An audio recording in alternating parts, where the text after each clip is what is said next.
Okay, good evening. And tonight's moot is actually about broadly New Year's resolutions. Some people make a lot of New Year's resolutions, and other people do not. And whatever you call them, I see New Year's resolutions as kind of targets and goals and things we want to achieve. And the language of resolution or goal sometimes seems alien to some people. Put it simply, is if you want to achieve something or do something or get something, it's often a good idea to create a step-by-step plan to get it, even if it's as simple as buying your next car or going down the road and buying food. You need to plan to do it. So before we go any further, let's just say a happy new year, 2024.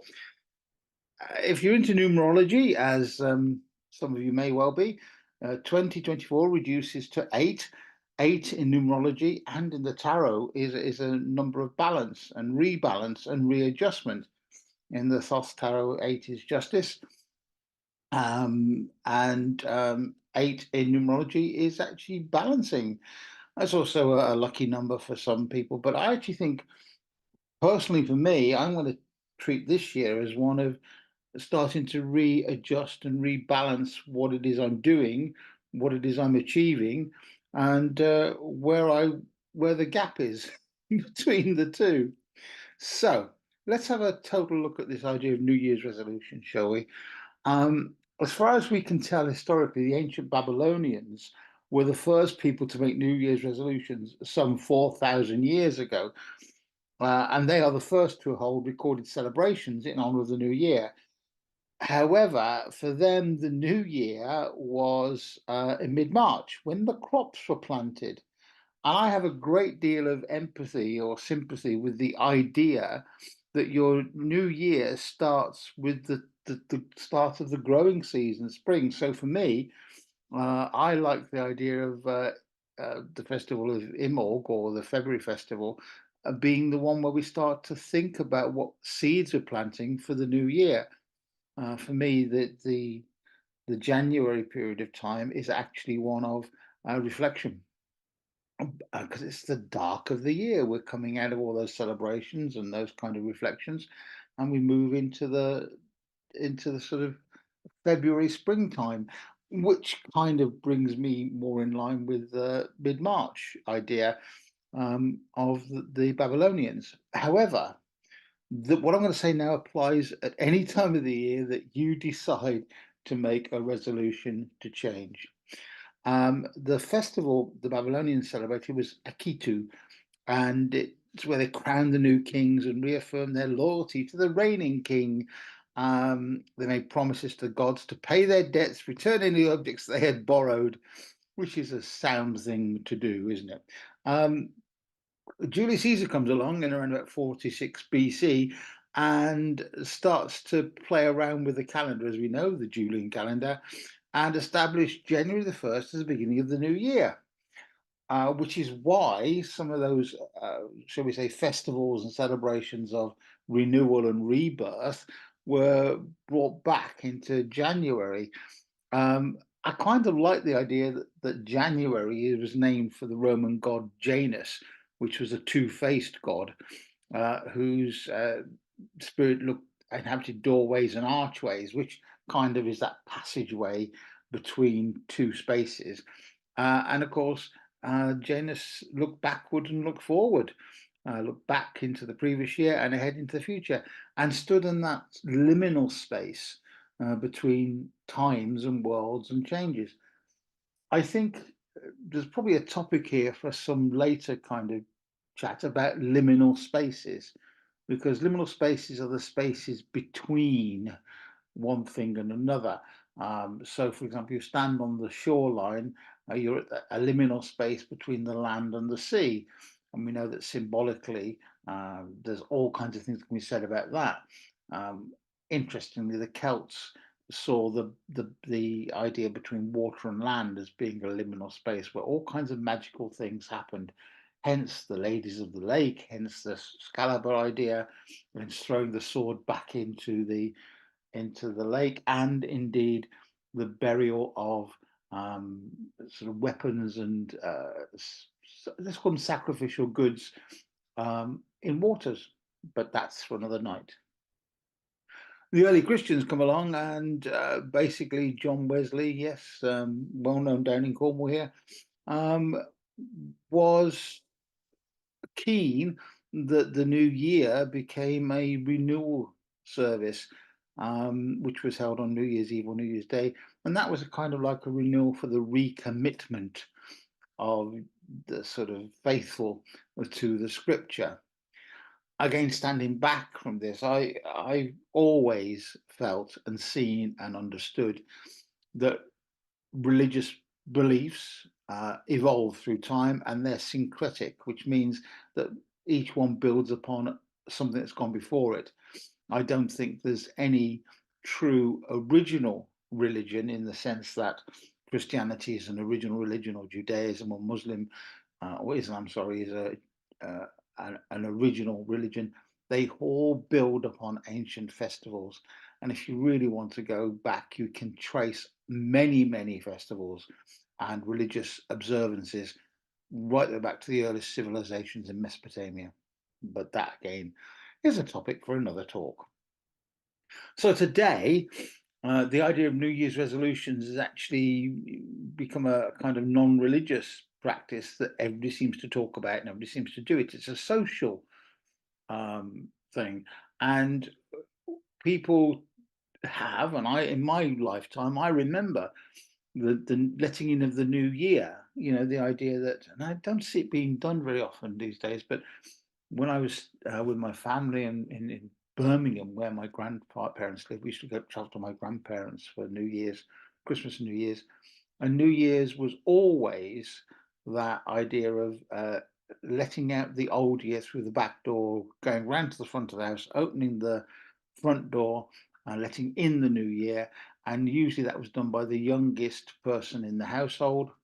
And that was normally involved carrying a block of coal and a coin around, which symbolized that sort of heat and money aspect of the new year coming in. And of course, then standing on the open front door as the wind was blowing through the house, open the front door and toasting the new year. And I remember as a child the street being filled with people on their front doors toasting the new year. They weren't sitting down on telly watching Jules Holland and becoming insular. They were out, and it was a community celebration.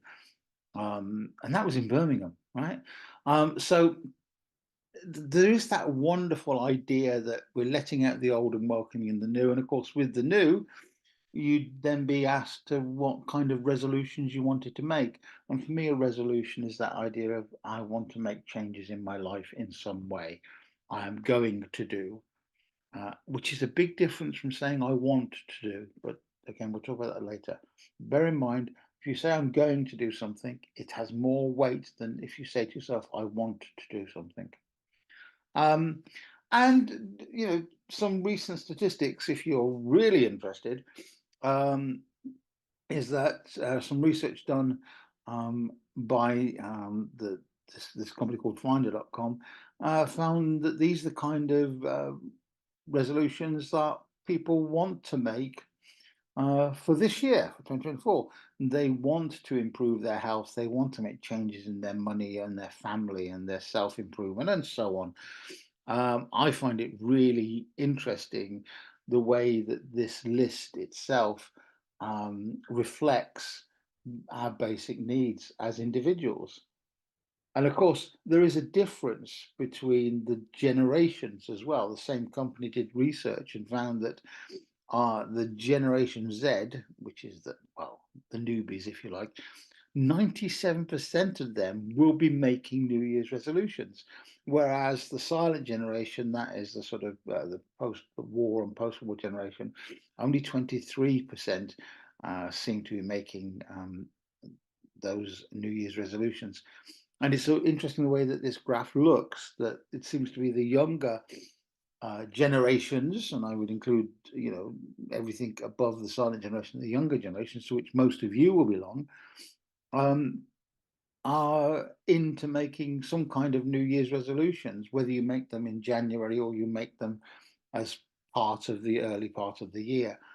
I think that's fascinating, and I sometimes wonder that whether there is a correlation, a link between the wishing for brighter futures for yourself, um, linked to um, the level of dissatisfaction of the previous year. So dissatisfaction and hope for something new and different are quite interesting ideas. Um, if you want to check what generation you belong to, there's the check. Silent generation, so called because the overriding message often was seen and not heard. The baby boomers, of which I'm a part of, that's the kind of the growth of the birth rates after the Second World War. Generation X is where you have the digital and non-digital words colliding.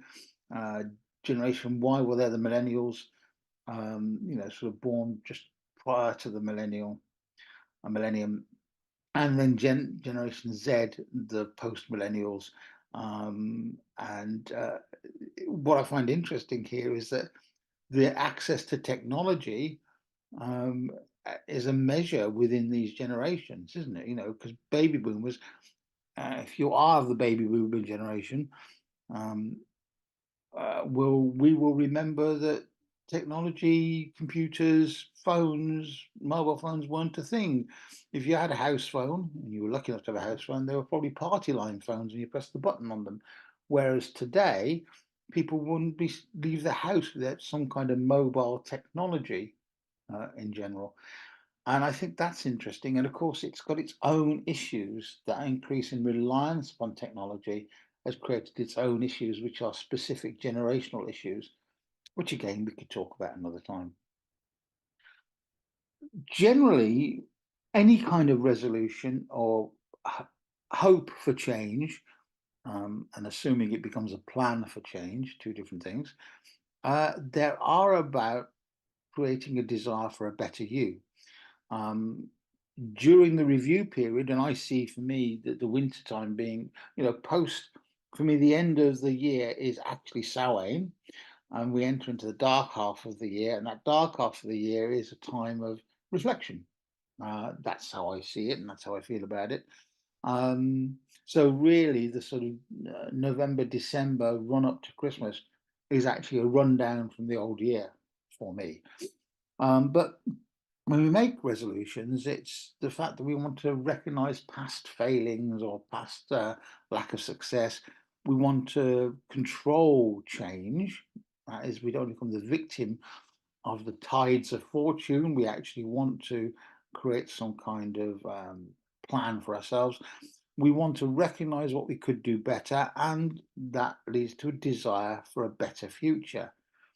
Now, the pessimists amongst you will possibly see the folly in all of this because we are often the victims of circumstance rather than the masters of circumstance.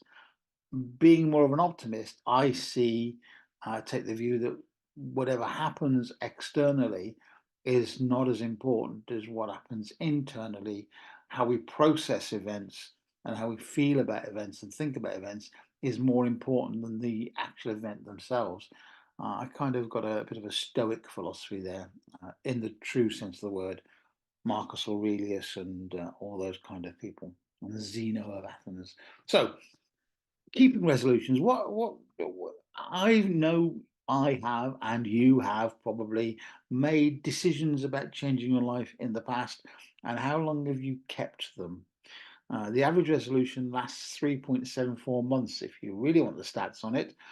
Um, and actually, only 8% of the people who are interviewed in this kind of recent survey stick to the goals for 1 month, 22% for 2 months, and 22% for 3 months, and only 13% for 4 months. So by April, uh, any New Year's resolutions you have planned may well have fallen by the wayside, if not sooner.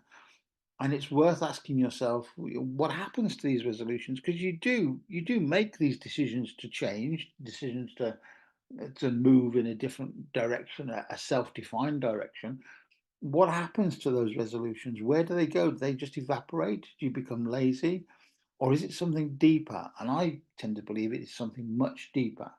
And we'll talk about that in a moment.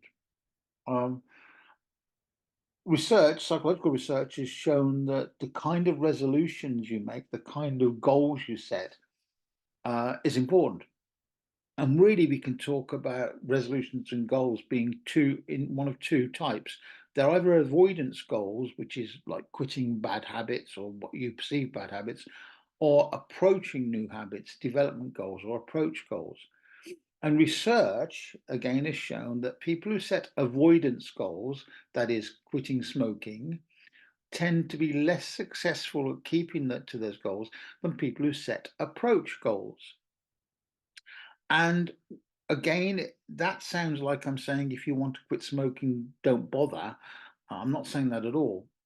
What I am saying is reframe the goal into an approach goal rather than a quitting goal.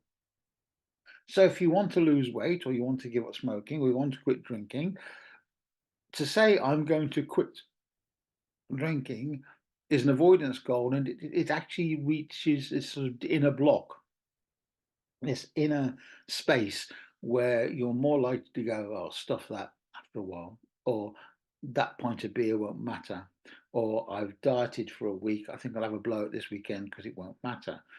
Now, those are mental attitudes, but if you were to reframe that quitting goal as a getting better goal, for example, I want to be more healthy, and define what that means to you, you're more likely to maintain that goal. So I don't want to be so lazy, reframed as I'm going to be more productive. Of course, all of these goals are very vague, loose things until you decide on the how you're going to be more healthy or more productive. I hope this is making sense. So if you are into making resolutions or setting goals, whether it be personal or for work, or for your family or whatever, um, think about how you frame and state the goal and what the goal actually means, because your healthy might not be my healthy. And yet there's this sort of standardized approach that suggests that to be healthy means blah, blah, blah, blah. Well, that's the middle road. What is healthy for you? You know, I might say I want to develop a habit of more exercise. For me, that might mean I walk 1 mile instead of the 10 my friend does, because I can't actually live my life by comparison to others, um, and that's often what we do, by the way. Now, can't go much further without talking about the self-help industry, and the self-help industry has really it's the industry to get into if you've got something to say about helping people, especially with their getting better. Um, a guy called Samuel Smiles, who was a Scottish Victorian reformer, gave a series of lectures, The Education of the Working Classes, in around 1845. And he published those talks under the title of Self-Help. And it became a bestseller. For the year, it outsold Darwin's Evolution of the Species, and it outsold the Bible. Also, it was only beaten by the Bible in terms of its publication and circulation. Very popular book, and it hit the spirit of the time, the zeitgeist, in the sense that people were looking for ways to, in this industrial world, to actually find a place they could fit. And that's what all of these self-help books do and have done since that point. They make you feel better about fitting in and owning your own life. Um, so when we look at the amount of the size of this industry, it's reckoned that by 2025, next year, uh, that industry will be worth $14 billion. It's currently about $12 billion. It's a big industry, and that really is an interesting idea, isn't it? People are going out to look for ways and methods and techniques to be helped, and they're willing to spend money on doing that. but I guarantee, and I know from speaking to people that of the 20 self-help books people might buy, they probably haven't read one all the way through, and that's a concern. And often, some of these self-help books are, for me, not the best investment in both time and energy. Um, and it's worth reflecting on that. Self-help books that tell you just have a positive mental attitude, I believe, are not that useful because they ultimately lead to disillusionment. I can think as positively as I want to about a situation, but unless I put my positive mental attitude into some kind of action, and that could simply be an action upon myself, my mindset, uh, it isn't going to change. Deep seated are the anxieties, the fears, the desires that produced my dissatisfaction in the first place. And, you know, we often either don't set goals, or when we look at ourselves and look at areas for development, there are real issues that come from these self-help books that I'd like you to just reflect upon. One of the key ideas is that you need fixing. Do you need fixing? A lot of these self-help books assume that you are deficit in some skills or some abilities or some motivation or whatever, and that's not always the case.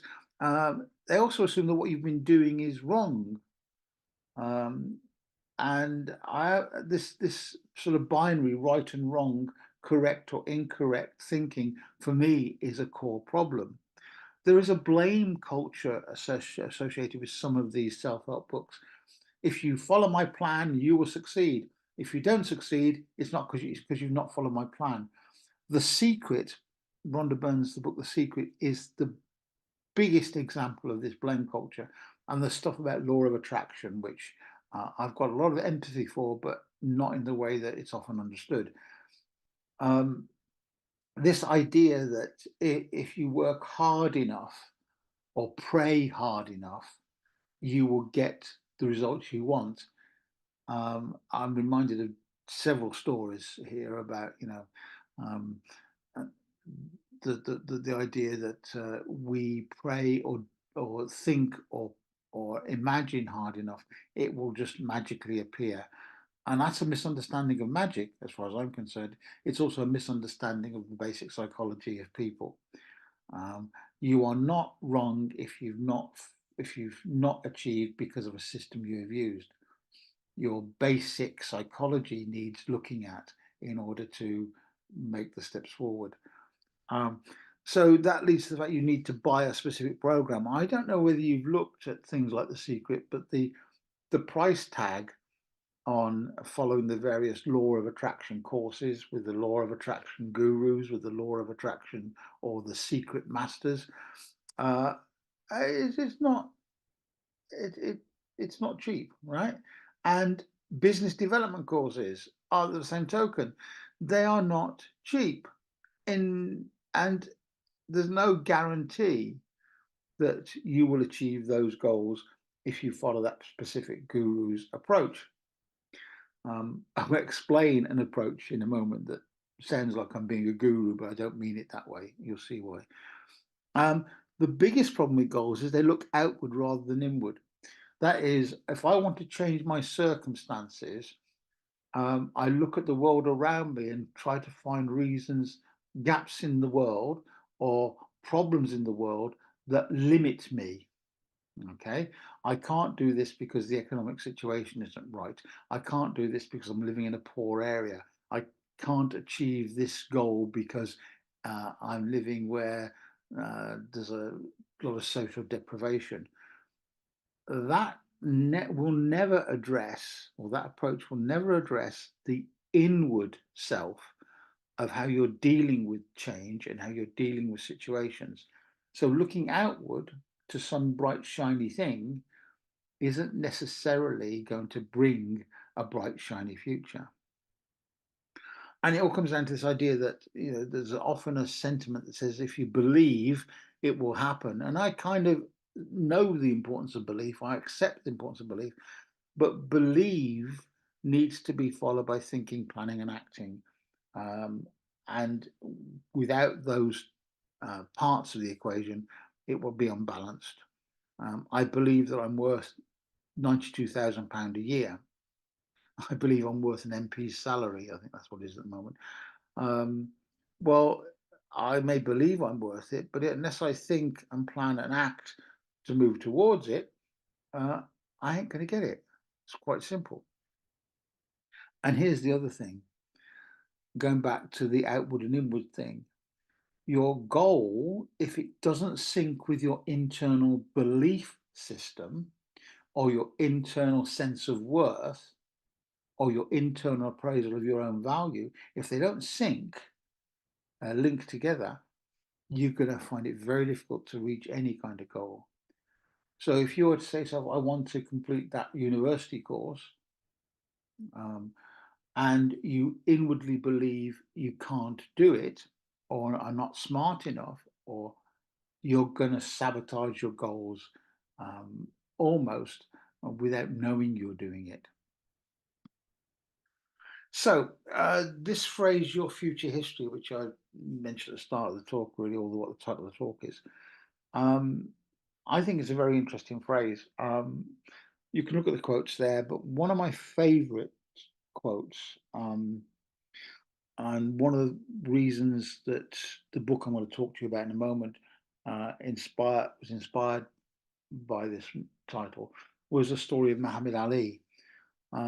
If you notice, Muhammad Ali was a gentleman that used to be full of catchphrases, float like a butterfly, sting like a bee. Now, I'm not into boxing, by the way, I'm not into that, but I was more interested in the man, and in later years got more interested in the psychology behind his winning approach, the way his slogans motivated him. Um, and I remember watching with my granddad, watching the Henry Cooper Muhammad Ali fight. And everybody in Britain was rooting for Henry Cooper. And of course, he was outclassed and outmatched and outboxed. And the way that Ali would be chanting or uh, stating his mission, his goals, stating them in rhyme before the fight and after the fight, really annoyed British people and saw him as a braggart, a braggadocio. And I didn't see that. I actually saw that as being self-talk that was externalized and motivated him. Um, and I remember reading the interview of Muhammad Ali when he went to the jungles in Manila to fight, and I can't remember who he was fighting now, and he lost. Um, and a rather snarky reporter went up to him and sort of basically quoted his positive affirmations back at him and said, "So, how come you lost if you have this mindset?" And Muhammad Ali's, without breaking a stride, his reply was, "He won because he had a better future history than me."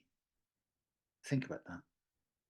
Wasn't because he was bad or crap or awful. So the other guy had a better future history than him, had created an empowering set of behaviors and beliefs and actions that created the future history that this guy was now living and Muhammad Ali was reeling from. Fantastic. And another fan of mine in the list is Gene Roddenberry, who, as many of you know, created Star Trek.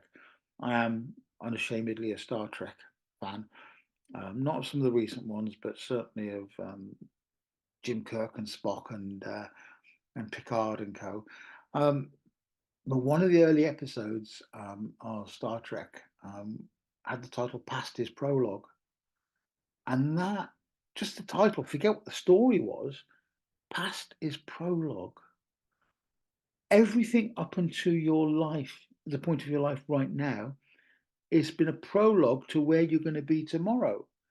And how you manage that prologue, how you manage the content of that, your past, and how you reflect upon it is really important to step forward. Now, there are some people who look at the past and treat it as excuses or treat it as a way to blame or say, I can't do this because I grew up in a poor town, I grew up in a da da da da da da da da. That's prologue. That's the beginning of your story. It's not the end of your story. It's not the epilogue to your story. And yet, some people with a disempowering beginning to their life actually continue right the way through their lives, and their prologue becomes their epilogue. If that makes any sense at all to you, if it resonates. Our past doesn't define us. Our past can shape us. And so, whatever has happened to you until this point, if you're thinking of making some new goals for this new year or whenever you do the goals, if you're thinking of making new goals, remember that up until this point as is pre that new goal, and therefore it's prologue to it. And of course, as the past casts such a looming shadow onto our future, learning to manage that past and manage the feelings that come from it is really important. So, a few years ago, a number of years ago, actually, I can't remember how long ago it was, 6, 7, maybe a bit longer. I wrote a book. There we go. The Secret to Your Future History. It's been bobbing around on Amazon for a while. And from the book, I developed a course, and one or two of the people who are on the call tonight actually helped me part of that course. I got the book and the workshop that went with it, and of course, at the time, it was run as a session. I think it was a session every 2 weeks or so, a Skype, a Zoom session with loads of lectures and stuff. It's now been reduced to just a series of lectures, which you can be coached. But the point, I wrote this book because I got irritated by some of the self-help books that I was seeing and realizing that they were based on spurious psychological research and seemed to promote a particular mindset that was not accessible to everybody. So I wrote this book, and in order to put that right, and I think there's a number of self-help books out there that don't help, but they potentially create harm. And for reasons I've already discussed, the idea that if you follow my program and you don't get your goal, it's not my program that's at fault, it's you because you didn't stick to it properly, or you didn't wish hard enough, or you didn't create the right coloured vision board or whatever. And there's a problem with that, because I have met people who have followed some of these, and I've worked with people who have followed some of these self-help gurus, particularly Rhonda Byrne's Secret, and they haven't got the results, and they've been told it's because they're the ones that are at fault. And I've seen this also in church support groups where pray to God and God will help you. God hasn't helped you, and that the congregation turned around and said it was because you didn't pray hard enough. And in the case I'm thinking of specifically, I won't go into details, but the lady I was working with, her mother was part of a religious group in Cornwall, um, shall we say, a popular religious group. It wasn't a sort of cultish group, and she had certain problems which resulted from bipolar disorder.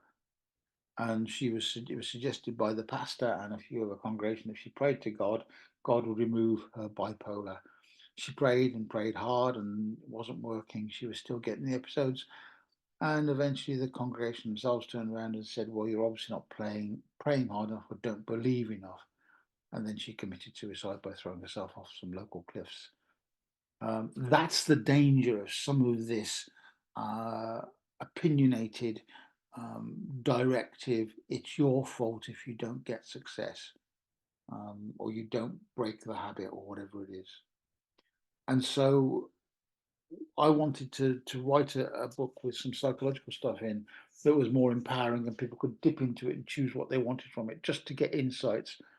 And so that's what this book is, and that's why I used Your Future History. I called it Your Secret to Your Future History to have a swipe at Rhonda Byrne's The Secret. And when I was putting it out, the guy that was helping me, coaching me on this, if you like, suggested it needed a subtitle. So I called it The Dream Realization Technique. Because what are goals and ambitions other than dreams? So there we go. You can look at the book if you want to. You can get it off Amazon, and I'll show you where to get it in a moment. But in the book, and this is what I'm going to go through just to get you thinking, are what I called 7 keys. There are basically 8 chapters in the book. The 8th chapter is not listed there, is the science behind what I've said. But each of the chapters has a particular aspect to think about, and the supporting psychological and in some cases neurological information that makes that chapter important. So let's just quickly go through these keys. And please, I'm not trying to sell the book. I'm trying to give you 7 things to think about and 7 tips. And you can take a lot just from this talk if you want to, and if it's relevant, if it resonates. So the first chapter of the book is happiness. And the real message here is a lot of people I have met are looking for happiness externally. They're looking to buy happiness in things or to find happiness outside of themselves. And as any spiritual person can tell you, happiness comes from within. It's from your own actions. You do happy in order to be happy. And I think the evidence and the scientific evidence, the psychological evidence, is that happiness, or the happiness factor, if you like, has got little to do with wealth or social standing. It's got everything to do with internal attitude, which is one of the reasons that after I wrote the book, I got really drawn into the Stoic movement. And Stoicism and some of the ideas within Stoicism really resonate with me. And if you're not familiar with Stoicism, I suggest you have a look at Marcus Aurelius or Zeno of Athens, I think it was, who are these thinkers that created what we now know as the Stoic school. And basically, the Stoicism is about try to change what you can change and don't worry about what you can't change. How many times do you and I get caught up in the stories of other people? We find ourselves getting drawn into their disputes, getting drawn into their gossip, getting drawn into stuff that isn't overly useful to us, and in fact is downright damaging, and therefore blocks our access to happiness. So the first thing to remember is that happiness comes from inside. It's from your own actions, as the Dalai Lama said. I think it's from finding a space within yourself that understands what you have to bring to this idea of happiness. I've already hinted at this, but the next chapter is all about stories. And every one of us creates a story, a narrative for our lives, which may or may not be totally accurate. Um, I I know I've had strong discussions with people about their memories not being true memories, but their memories. Because from any situation, we see it, we hear it, we connect with it, but we take our own meaning from it, and then we apply it to ourselves. And what's the template for this meaning? Well, the template is the stories we've had told to ourselves in the past. So one person may get a phone call and hear somebody moaning or complaining or worried about something, and they will be able to listen neutrally and just and think about what's being said. Other people will take everything that's being said personal, as if it's a jibe or some kind of round the houses attack at them. That's just 2 very simple examples. But how we react to things very, very much depends upon the stories that are built into our psyche. As a psychotherapist, and when I'm doing psychotherapy practice, I know that the story that somebody tells me about their life is really important because they're telling me their perspective and they're telling me what their belief system has turned into something that can be fixed. So, for example, children should be seen and not heard. If that's told to us enough, we may take that story on board and reflect the rest of our lives on that story. and say that we're going to be quiet because of it. Yeah. I remember being in a cafe when I was on holiday, and a young family came in. I'd obviously been on the road for a while because the little lad was excitable and just yeah, just being a bit noisy. The little girl she was a bit more relaxed, but the parents were obviously road weary. They ordered some food, and the little lad was blowing bubbles in his Coca Cola. Um, Mostly because of boredom, I think, but mostly because it was something to do and distract him. And he knocked over his sister's drink. The father just dropped his knife and fork and hit the kid across the head and said, "You always do this. Every time we do something nice, you always spoil it." And I was moved to tears in that, because that's the story that that child will remember about himself. And if that story is repeated to him, if that statement is repeated to him, he will come to believe that every time something nice happens, he has to spoil it. I bet you know people that actually self sabotage in that way because they feel they don't deserve better. So look at what makes you happy and what you're doing to be happy, but then look at the stories that are preventing you from being happy. And there are so many stories that exist around us. They're templates for the way we understand the world, which is why I think some people, um, will see the world in a grain of sand, and some people will just see it as a grain of sand. Um, it's because they are programmed from a very early age with the stories they either are told or imposed upon them, or they imagine are to be totally true. Which is why that idea of past is prologue. If you can actually stop those stories and question where these self-defeating ideas come from, you might find yourself being more positive about your future. But also, that's exactly what therapy and coaching is all about, to help you block and reflect on those stories that tell you you can't do this, I mustn't do this, I shouldn't do this, I ought to do this.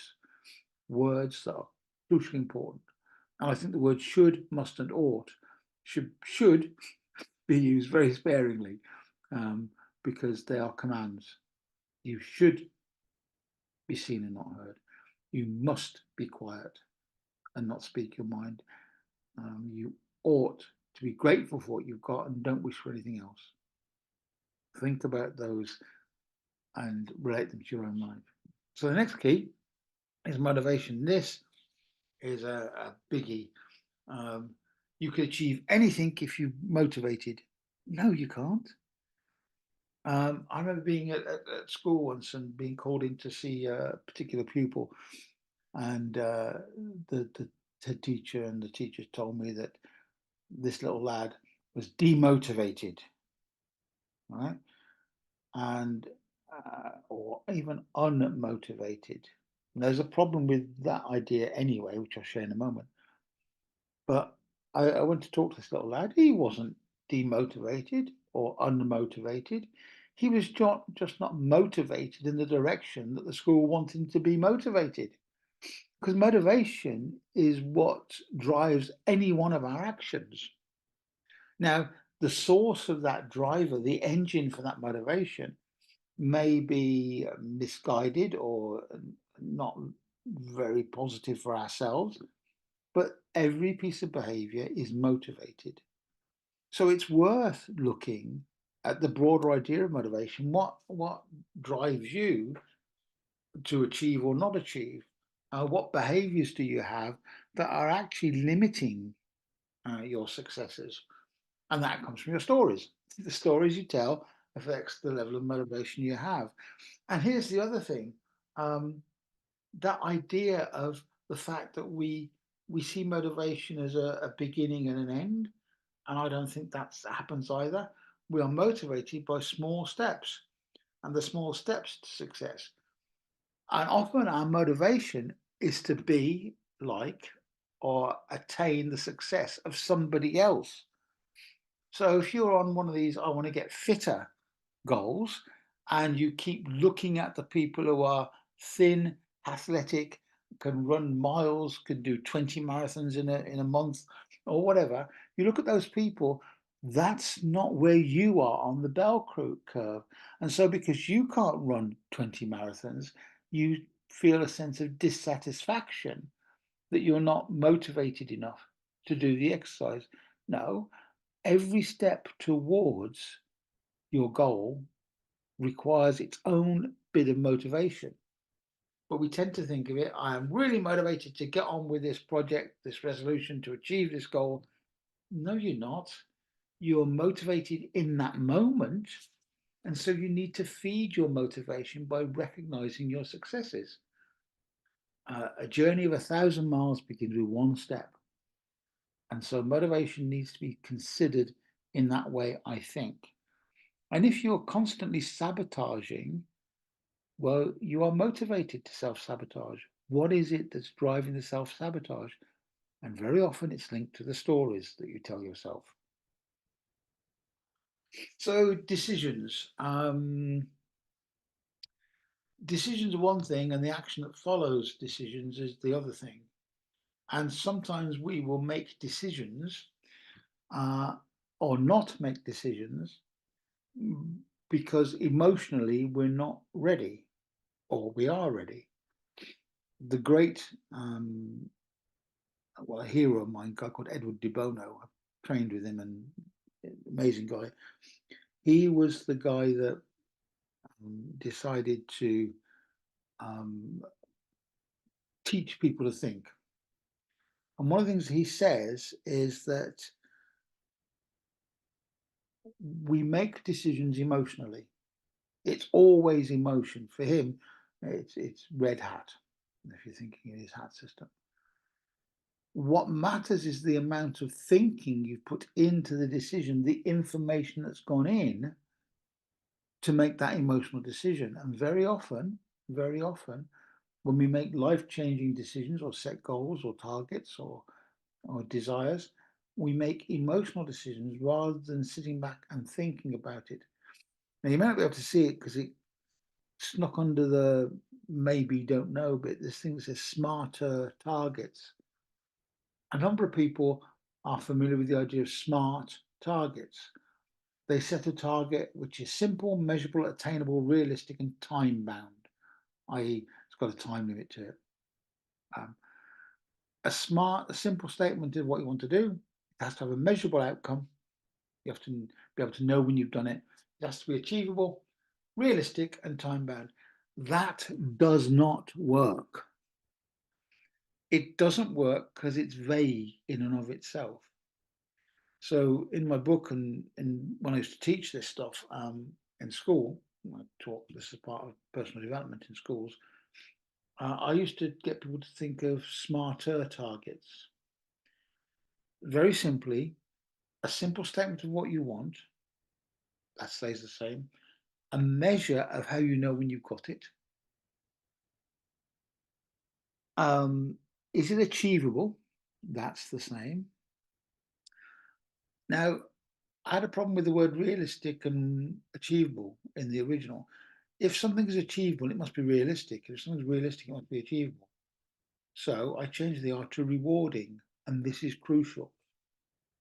Unless you can identify the rewards you get from achieving something, even if they're just self-satisfaction, unless you identify that, you're less likely to achieve it. T is still time bound, and I changed that to time scale in more recent times. Time scale is when are you going to achieve it, and actually the steps. What are the individual steps towards achieving it? And that, as a smart target, stands on its own with those slight changes. However, the ER need to be considered as well. E is effect. If you achieve this target, what's the effect on your life? Because unless you've considered the effects of actions, you're not going to psychologically buy into it. And then what is rewarding? What's the thing that will come from it? What's the thing you could do next?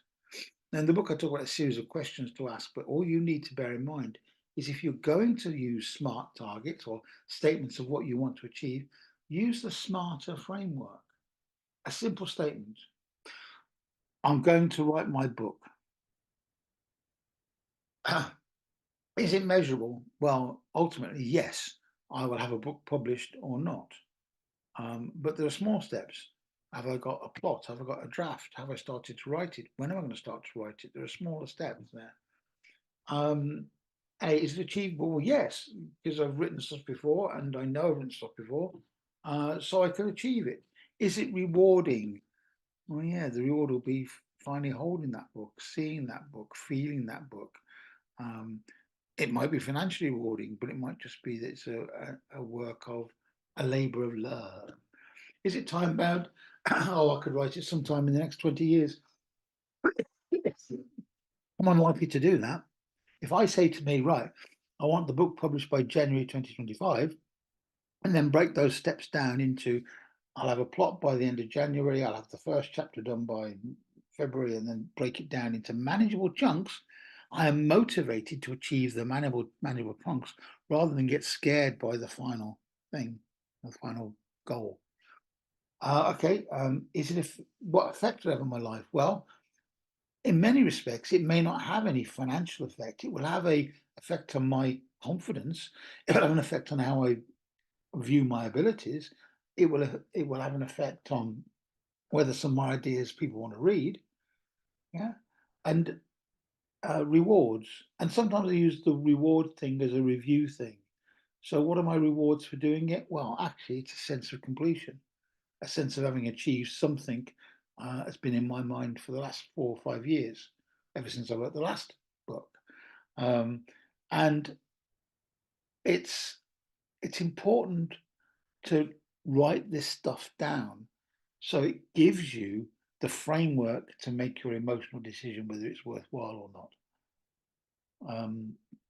You ask most people, would you like to go on all expenses paid holiday to, I don't know, Egypt, because it's the first place in mind? And they might say yes emotionally, but they may not have considered all the problems or challenges or interesting things they could do whilst in Egypt. It was really interesting. I'm not bragging, but recently, end of last year, did the thing we've been wanting to do for years, this Egyptian visit. It was incredible. But as we were sitting down at one of the dinner tables on this boat, one of the nights, there were people talking about, actually, they were moaning. They were moaning about, didn't realize it would be so hot, didn't realize it would be so many steps, didn't realize it'd be so much walking. And there was a part of me going, why didn't you realize that? You made the decision, you paid this money, but you hadn't looked into that even in November, we may be in temperatures of 35 degrees plus, which we were. You're going to visit these ancient sites, and it's not like Disneyland, it's not tarmacked. Didn't you think of that? It's going to be up early in the morning and out, and didn't you think about that?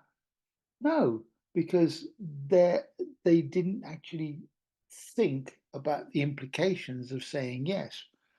Now, I personally made sure that I knew where we were going, what we were doing. I was happy enough to leave all of the rest of it over to the tour guides, but I wanted to have a sense of what I was going and actually to see what my rewards would be. The smart target, the rewards. Now the rewards were just this incredible experience, which I'm still processing. But what I'm trying to get here is the fact that just to say yes or no to something, just to make that binary decision, implies that you've thought about at some deeper level what it all means. And for me, the framework smarter targets actually works. So I'm sorry it's missed there, but you can see it if you look under maybe and don't know. Which comes on to this chapter I wrote on shifting. I could talk hours on this. Shifting is a tool that I've used in in neurolinguistic programming and psychotherapy for a long time. It's about creating empowering visions or revisiting challenging situations. Um, so, oops, sorry, excuse me. So, shifting simply stands for see, hear, feel, and think. So, if I'm going to create a vision of my future, say this book idea, I want to write a book, I've got to be more specific at what kind of book I want to write and what stopped me writing it in the past. So, I need to think about that. And the mechanics of, how I'm going to time all the writing period, which for anybody who's ever written knows that that's a long process, together with the editing and second draft and all that kind of stuff. Um, so if I write a book, I would actually think about the book that I want to write, and I would see myself having written it. I would hear myself in terms of what I'd be saying about it and what other people would be saying to me. I would connect with the feelings I would have about having produced that book, the feeling of holding it, of flipping through the pages or reading it on ebook if that's what it is. And then I'd think what I'd be saying to myself, my private self talk. See, hear, feel, and think are the primary ways, sorry about this, the primary ways that we process reality. We see it, we hear it, we feel it, we think of it. It's our primary senses. We also smell and touch, but touch is into feel. So we see it, we see its colors, we see its shapes, we see um, its texture. We hear what people say about it, what I say about it. Oh, that's a nice cover. I feel its texture again. I feel the pages rippling through my hands if it's a book, and I think about what I'm saying to myself. And if I take all of my goals, what can be pretty abstract, and turn them into see, hear, feel, and think statements, then that influences my behavior. Success is an abstract concept. It can only be measured uh, personally or by other people's standards, depending on which way you're going. But if you say, I want to complete a marathon, see yourself having done it. See yourself actually at the finish line or holding the medal or wrapping the blanket around you or whatever. Hear the sound of the crowd, hear the sound of your conversation with people, hear their conversation with you. Feel how you'd feel, probably exhausted, but also exhilarated. Feel it and describe yourself and then think it. What would you think about yourself? Now, if you've done the smart targets from the previous step, this step becomes really easy because you can visualize it, you can hear it, you can feel it, you can think it. It actually becomes a reality inside your head. If you stop for a moment and reflect, see, hear, feel, think is a way of accessing any experience you've ever had. And in fact, in therapy work, psychotherapy, I will use that framework to access people's blocks or access people's challenges, their phobias, their fears. Because if we get them to break it down into these chunks, we can find where we can alter perceptions or alter ideas or alter the textures. The see, hear, feel, think are known as modalities, and the sub-modalities would be color, brightness, moving or still for pictures. Hearing would be loud or soft or whispered. Feeling would be a texture, emotional feelings, and thinking, and they're firmly described. And in and of themselves, they can be used to create the, the motivational targets you need. And all of us will work differently on these see, hear, feel, think. Some modalities. Some of us be more visual, some of us more tactile or emotional, some of us be more thinking, logic, some be more hearing. But one of those will resonate with you.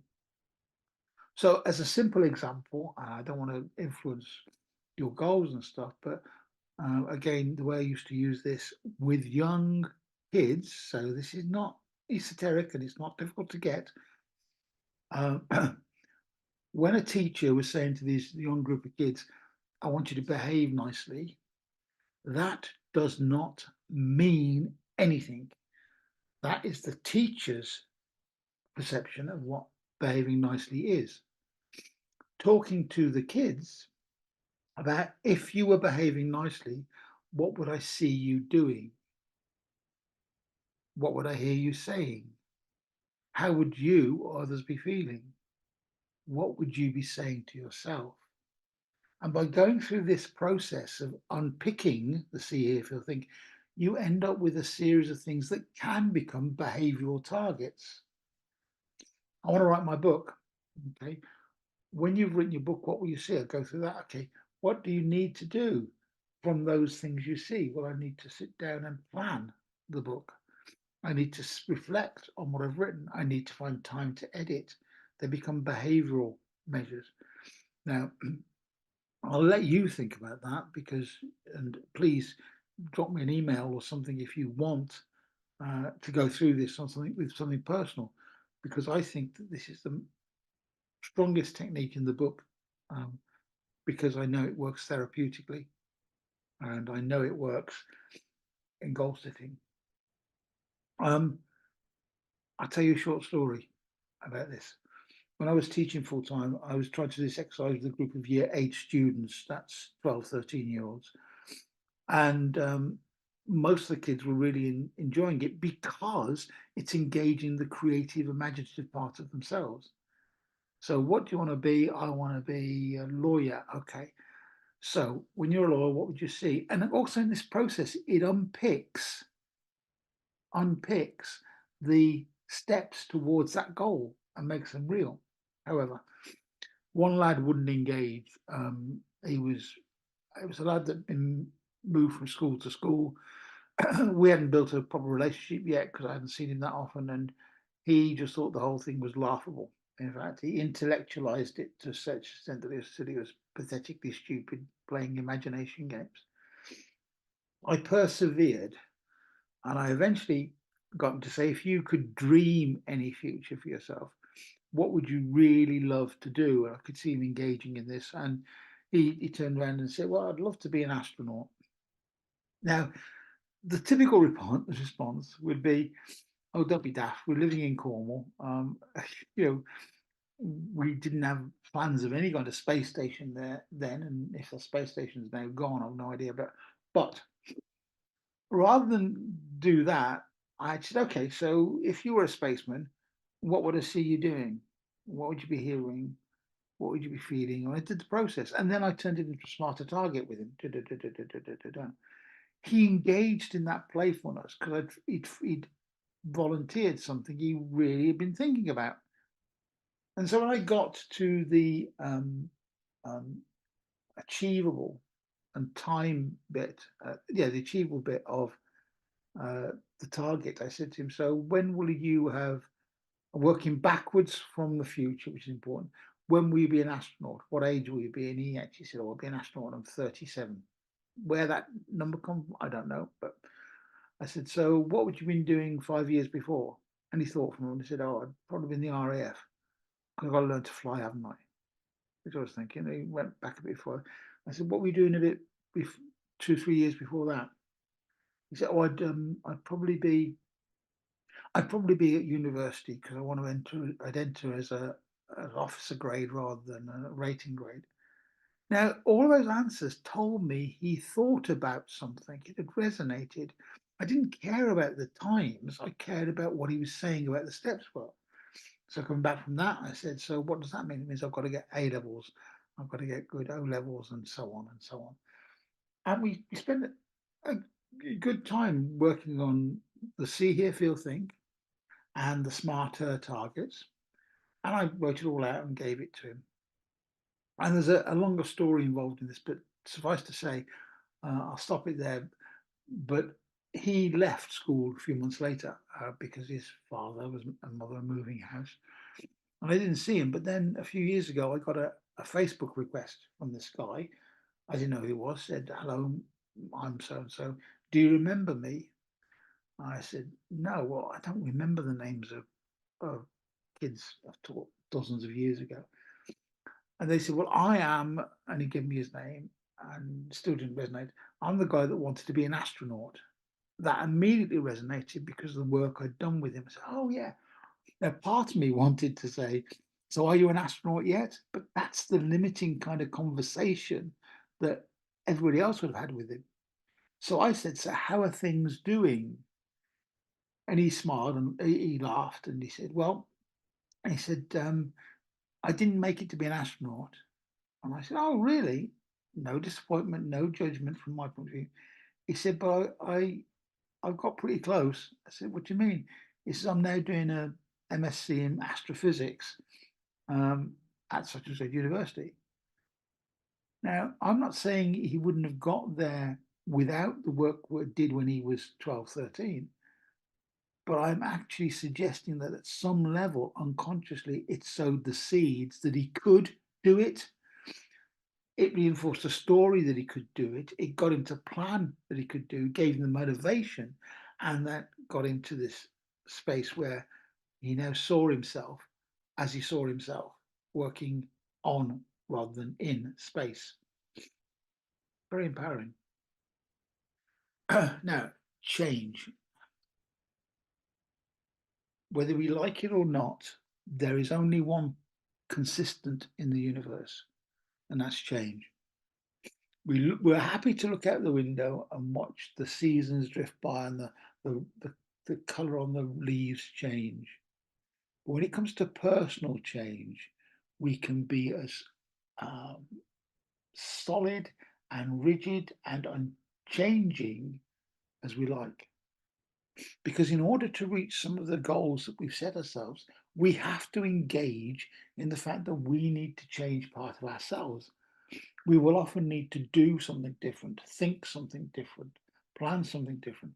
And so if you block change, and many people do, I hate change, I don't like change, then you're sabotaging, you're telling yourself a story that you can't change and you're sabotaging the goals that you're creating yourself. And I think it's really important to reflect on how you think about change. And I know I've had it very recently where people who I would say are very in tune with the changing cycles of nature and the stars and this and that, and yet personally they don't see themselves as wanting or able to change. You can't teach an old dog new tricks, can you? Yes, you can. It just takes a different approach. Embracing change means that we're willing to go with the flow of whatever is happening to us. So I think it's worth reflecting on change within you. The shifting exercise encourages you to think about what needs to change, and the smarter exercise encourages you to think about what can change and how you do it, which brings us back to motivation, which takes us back to the stories we tell, which takes us back to happiness. Because most people, I think, find themselves being unhappy when they're not doing the thing they really want to do and they're creating excuses why they have to do it. Now, I am not saying that everybody listening to this or following these techniques could actually become an astronaut or could actually become a world class musician or sports person, because that's not what this is about. It's about giving you the freedom to attempt to do some of those things that are within whatever you consider your capabilities to be. There's no way that I could set a target um, which would turn me into an Olympic athlete now. Um, it's not achievable, but I could get fitter now. I could partake in sports now. I could take my whatever training more seriously. I could still do that, and that involves change. We are often so resistant to change, and some people reframe that as resilience. I'm not sure that that is is the best use of that term.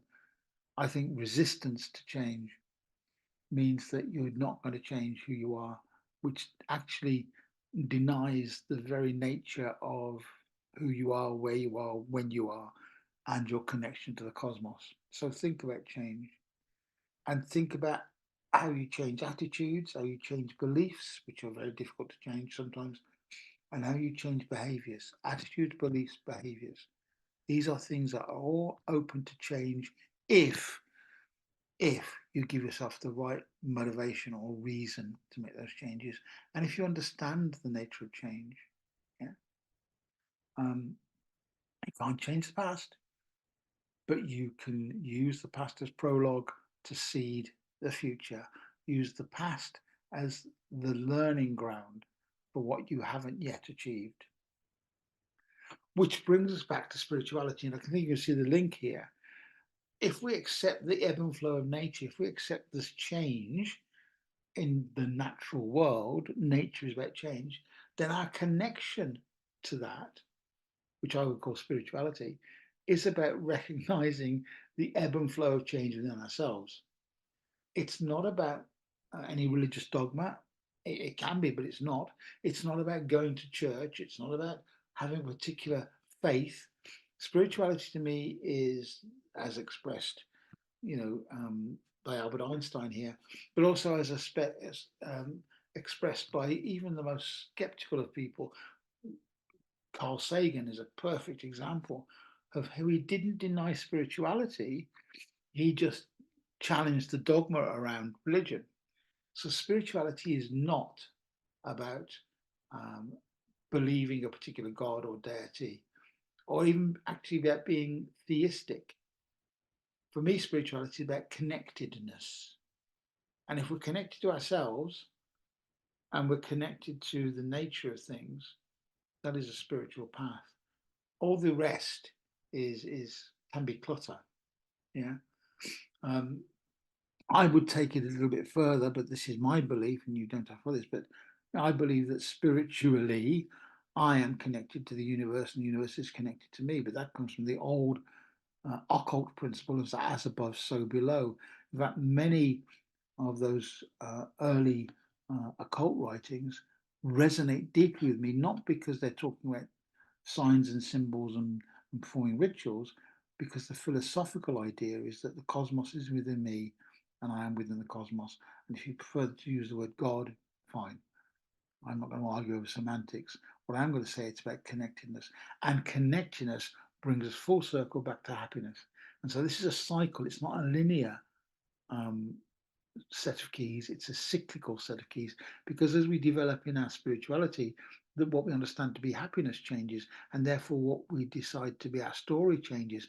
And because our story changes, our kind of motivation changes, and our attitude to change and ability to change changes, and it goes round and round and round. So for me, the essential idea in this book isn't about achieving incredible goals. It's about you becoming more happy and balanced within yourself and able to reflect on the changes you want to make or you need to make. That's an interesting idea, isn't it? What's want and need, two different things, and the changes you can make. So I hope that's kind of summarized where my thinking is about this. And the only reason I'm doing this now is that often New Year is associated with New Year's resolutions. But whenever you set a goal, this process is useful, I believe, which is why I wrote the book. If you want more, well, the book is available from Amazon. That's the title, as Kindle and paperback. And if you don't want to buy the book, which is I'm not expecting you to, you might be interested in hearing a bit more about it on my website, which is that there, and the THSF8, Secret to Future History. It's there, and there's a couple of videos that go into more detail. And there is a link to a sort of self-development course if you want to take it. So you don't have to do any of that, because I think in this simple presentation, if you take it step by step, there are some useful tips and guidelines. So I hope that makes sense to you. I hope you felt like it's been a good start to the year. You will have already received, if you get the blog information from the School of Mystery Magic, which is on ellenbrest.com. If you signed up to that blog, and if you signed up to that, you will already have had a list of um, talks for the rest of this year and the dates. Okay, so hope to see you next month when we're talking about pyramid conspiracies. So by then I will have had time to decompress and reflect upon some of the things I saw and connected to whilst in Egypt, and hopefully present some ideas which are either challenging or new or restatements of what you already know. Okay, thank you and have a great new year.